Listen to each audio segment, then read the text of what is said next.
Hello दोस्तों, मैं अपने YouTube channel success with Sai के साथ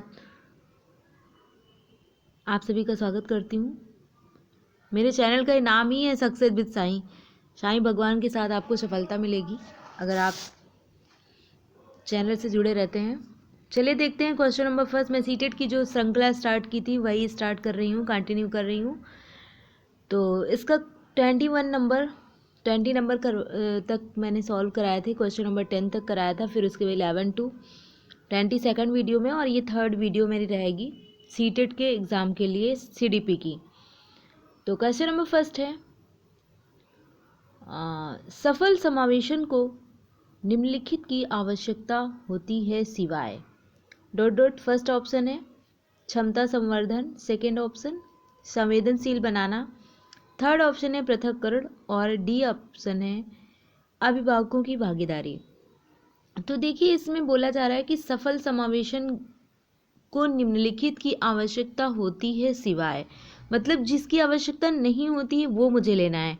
तो आप ध्यान दीजिए, क्षमता संवर्धन, हाँ किसी की अगर हमें सफलता देखनी है तो उसकी क्षमता का आकलन करना होगा, संवेदनशील बनना पड़ेगा, और अभिभावकों की भागीदारी भी ज़रूरी होती है, क्योंकि अभिभावक अगर बच्चे को नहीं ध्यान देंगे तो थोड़ा सा बच्चा कहीं ना कहीं इधर उधर हो सकता है।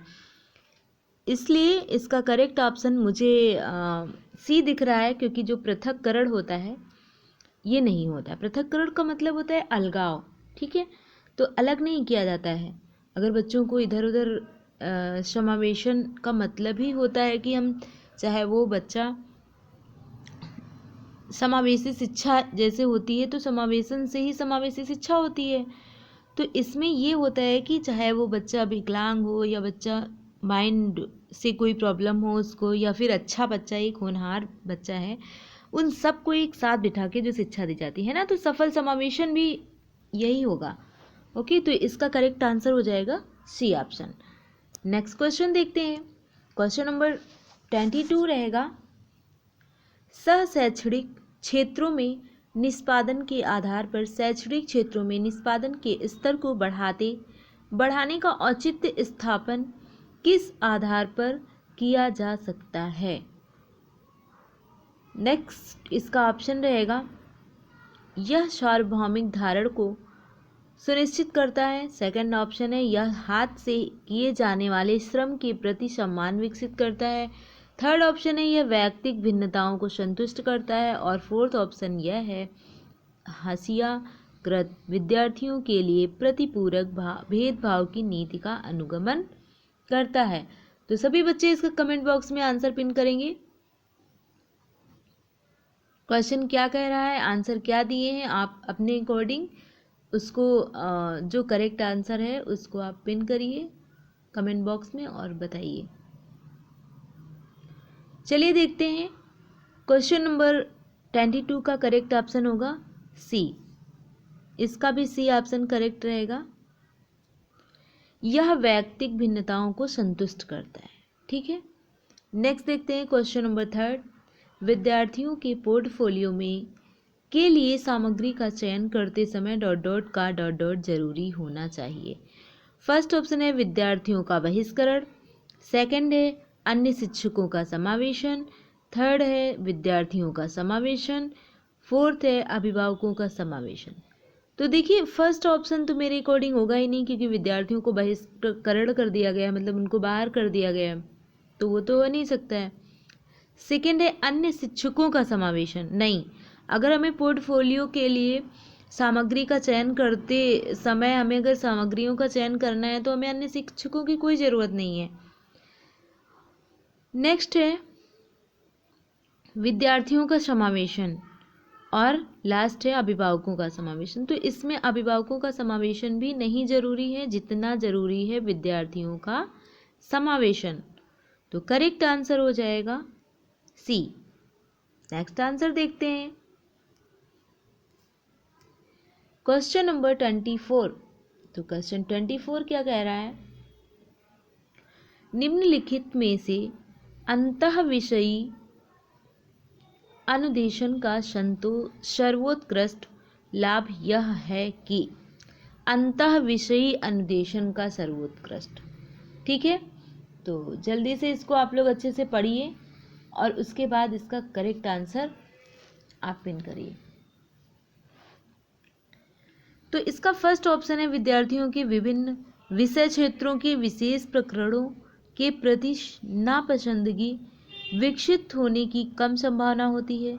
सेकंड है पाठ योजना बनाने और गतिविधियों में शिक्षकों को अधिक लचीलेपन की अनुमति होती है।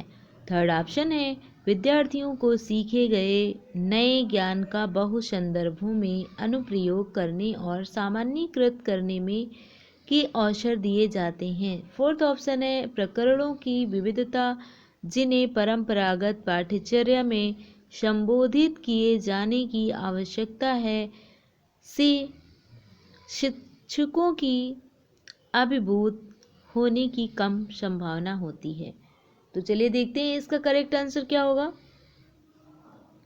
देखिए इसमें जो फर्स्ट ऑप्शन दिया गया है तो ये बोला जा रहा है हमें सर्वोत्कृष्ट लाभ यह है, हमें लाभ बताना है कि किस चीज़ से हमें लाभ होगा। तो देखिए विद्यार्थियों में विभिन्न विषय क्षेत्रों के विशेष प्रकरणों के प्रति नापसंदगी विकसित होने की कम संभावना होती है। अगर जब ये ऑप्शन आप चूज करेंगे ऑप्शन नंबर ए तो इसमें यही लिखा हुआ है, ठीक है। और इसी तरह से सेम ऑप्शन है विद्यार्थियों को सीखे गए नए ज्ञान का बहु संदर्भों में अनुप्रयोग करने और सामान्यीकृत करने के अवसर दिए जाते हैं। तो इन दोनों में बहुत कन्फ्यूज़न रहेगा। जब आप एग्ज़ाम हॉल में बैठेंगे तो दोनों क्वेश्चन लगभग इसमें नापसंदगी दी गई और आप थोड़ा सा ध्यान नहीं देंगे तो इसमें बोला है कि नापसंदगी विकसित होने की कम संभावना होती है। और जो थर्ड वाला है उसमें लिखा है कि बहु संदर्भों में अनुप्रयोग करने और सामान्यीकृत करने के अवसर दिए जाते हैं।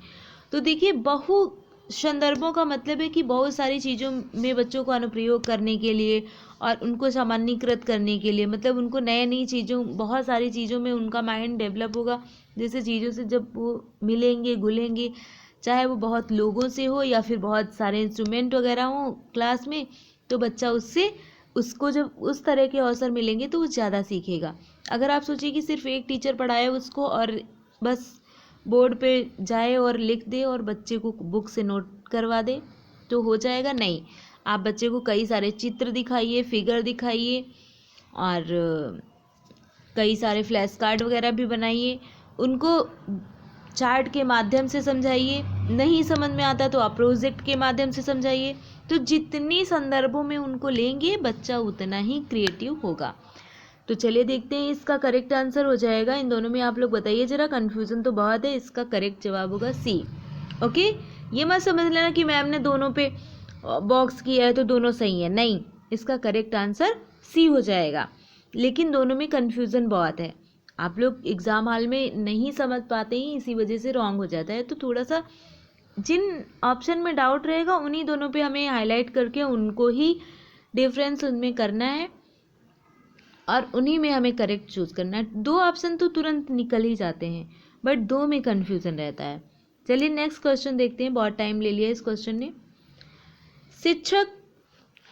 के अलावा निम्नलिखित सभी को करते हुए समस्या समाधान को विद्यार्थियों के लिए मज़ेदार बना सकता है। देखिए क्वेश्चन लिखा है शिक्षक ... के अलावा सभी को करते हुए, मतलब कौन सी ऐसी चीज़ें जो शिक्षक ना करे, मतलब वो प्रॉब्लम क्रिएट करेगी। तो फर्स्ट ऑप्शन है मुक्त खेल के लिए समय देना। क्या करना? मुक्त खेल के लिए समय देना। सेकंड है सृजनात्मक चिंतन के लिए असीमित अवसर उपलब्ध कराना, तो ये भी मुझे पॉजिटिव दिख रहा है।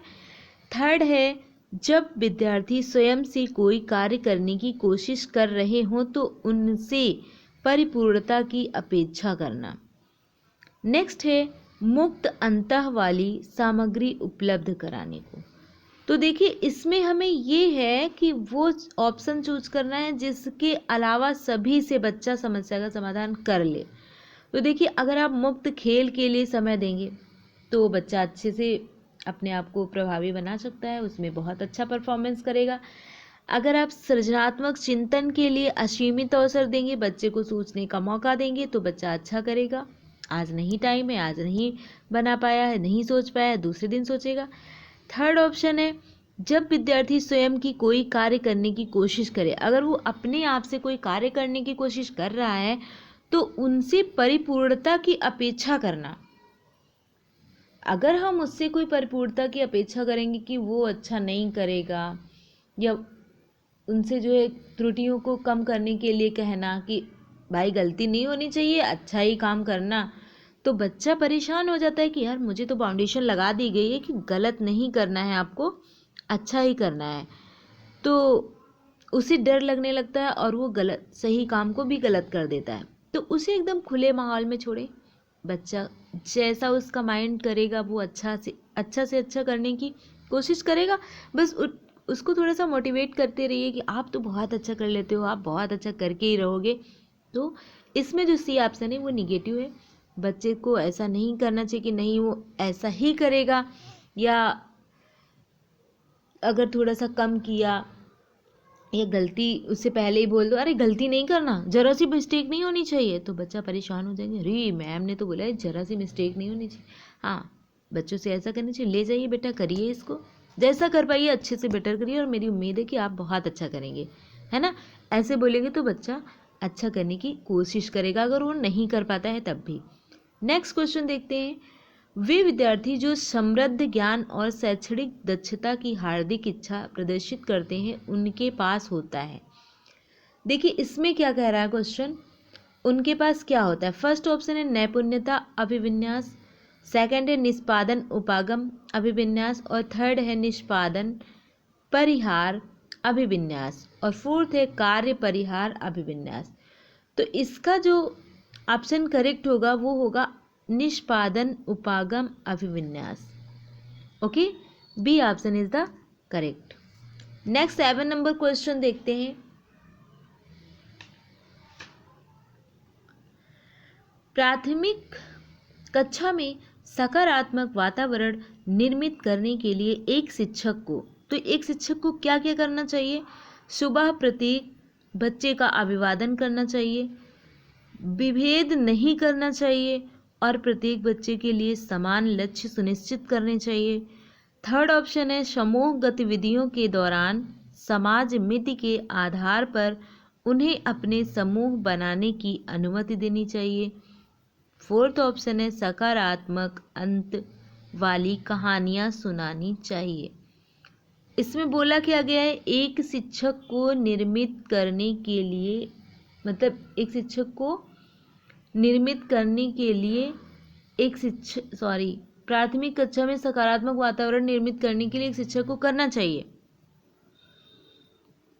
ठीक है, तो शिक्षक को क्या करना चाहिए, शिक्षक को ये करना चाहिए कि वो विभेद ना करे, है ना, किसी का बच्चों का विभेद ना करे और प्रत्येक बच्चे के लिए समान लक्ष्य सुनिश्चित करने चाहिए।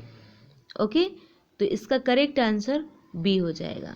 नेक्स्ट क्वेश्चन देखते हैं। क्वेश्चन नंबर 8 है, नर्सरी कक्षा में शुरुआत करने के लिए कौन सी विषय वस्तु सबसे अच्छी है।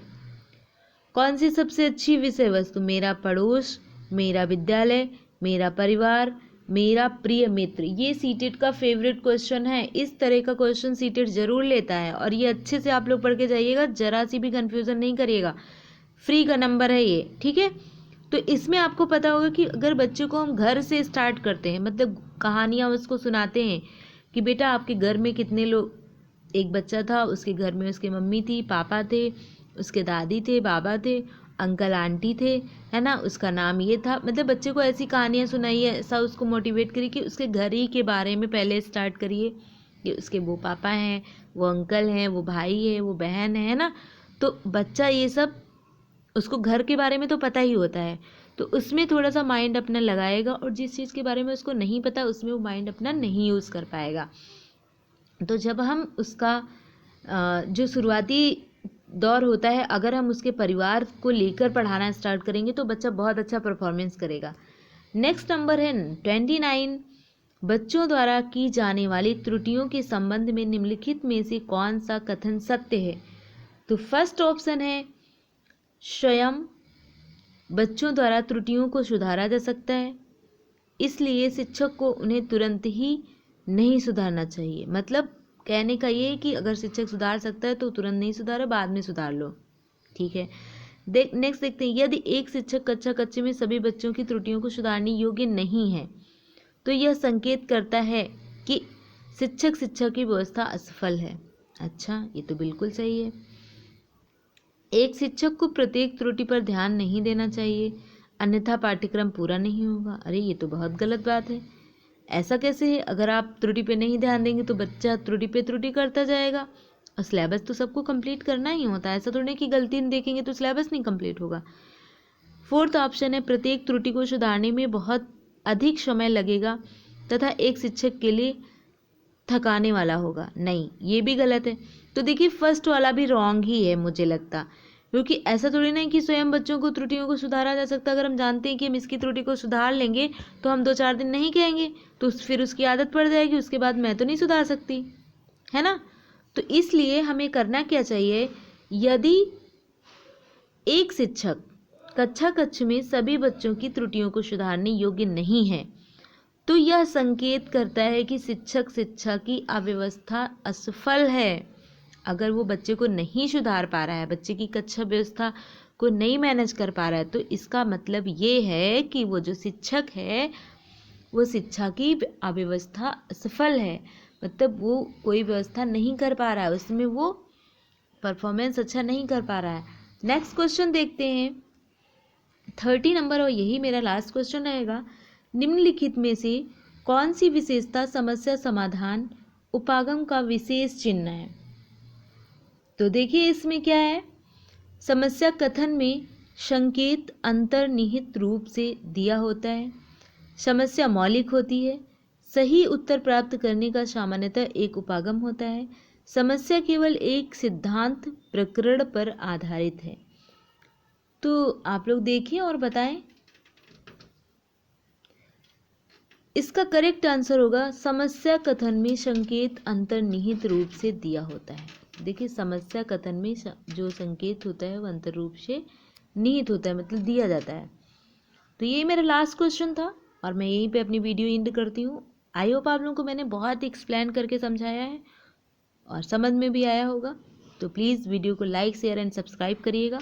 अपने दोस्तों को ज़रूर शेयर करिए जो सीटेट का एग्ज़ाम देने जा रहे हैं, शायद उनको 1-2 मार्क्स इस वीडियो से मिल जाएं, तो अच्छी बात ही रहेगी। अगर किसी का काम बनता है तो ज़रूर बनाइए, है ना। गलत थिंकिंग नहीं रखनी चाहिए।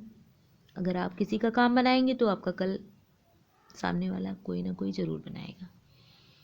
चलिए, शेयर कर दीजिएगा अगर मेरी मेहनत अच्छी लगे। मैंने प्रयास तो बहुत ही ज़्यादा किया है अपना, कि अच्छे से अच्छा अपना 100% दें आप लोगों को। चलिए, thank you, thanks a lot.